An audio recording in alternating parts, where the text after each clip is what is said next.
Véritable identité culturelle de la femme africaine, le pagne, ce morceau d'étoffe imprimé, inspire de plus en plus les créateurs de mode africains et occidentaux. La façon de le porter varie selon les cultures, les âges et les époques. Jadis, le portage du pagne ne servait beaucoup plus qu'à être noué autour de la taille ou à porter les nourrissons. Cependant, l'observation faite aujourd'hui, ce tissu imprimé et tissé est revalorisé par les hommes et les femmes au travers des confections variées.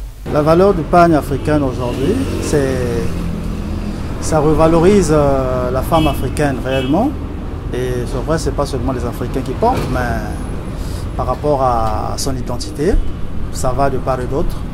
C'est pour faire remarquer ce qui est pour l'Afrique. Oui. Je peux dire oui et à l'engouement parce que quand je prends d'abord l'exemple de votre compagnie, donc des femmes qui sont avec vous, ils sont habillés en pagne, ça veut dire qu'il y a une valeur.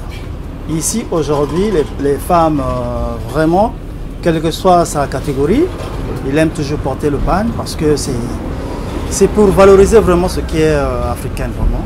Bien, mais déjà pour la confection, si aujourd'hui les femmes aiment laisser peut-être les parties essentielles dehors, c'est parce que c'est leur goût. Parce qu'on dit aujourd'hui le goût de tout un chacun ne se discute pas. Nous, on fait que confectionner. Mais le pagne, dès que la cliente arrive avec son pagne, il donne son modèle. Le modèle qu'elle choisit, c'est le modèle qu'on va confectionner. C'est vrai qu'on peut ajouter et on peut enlever. On peut ajouter les idées comme on peut aussi enlever les idées parce qu'on ne peut pas trop confectionner des choses qui ne sont pas trop présentables devant les gens. Très apprécié également, les styles et modèles se font au goût de la cliente avec l'apport du styliste modéliste.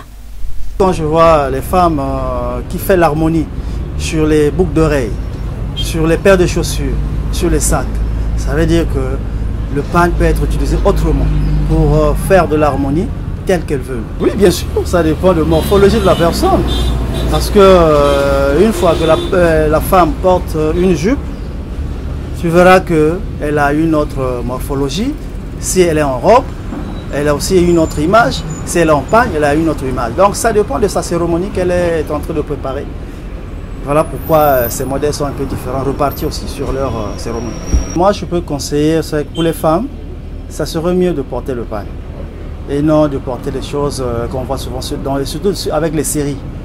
Le pagne valorise la femme africaine. C'est ça ce que je peux dire comme mot. D'origine africaine, le pagne a réussi à passer outre continent.